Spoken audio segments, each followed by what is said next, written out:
Rumah Abu Ayyub Al-Ansari di antara dua corobong. Kena halau panjang tu. Kita kedudukan tu. Rumah Abu Ayyub Al-Ansari siapa? Dari ini. Abu Ayyub Al-Ansari adalah orang yang dibilang sebagai orang yang paling berkuat. Dia dikatakan Ansar.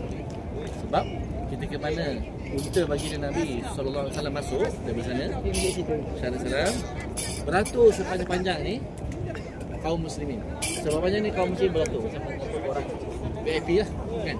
Buat barisan, beratur panjang-panjang. Mereka berharap supaya bayangkan waktu tu mereka beratur dia penuh dengan rumah ni. Semua rumah perkampungan Madinah ni. Stop kat rumah dia dah orang. Harapkan supaya Nabi SAW akan bertamu tinggal di rumah. Hari ke Rasulullah berhenti di rumah kan. Sampailah Rasulullah bersabda, biarkanlah dia berjalan kerana sesungguhnya dia telah diperintahkan. Rasulullah tahu tak ada perintahkan kat mana yang akan dia pilih untuk berhenti untuk Nabi SAW tinggal.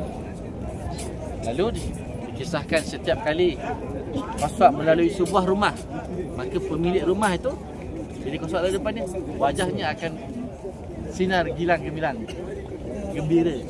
Rasulullah akan berhenti kat depan rumah. Tapi bila Rasulullah melepasi rumahnya, maka wajahnya kembali muram dan suram kerana merasa sedih kerana rumahnya tidak terpilih.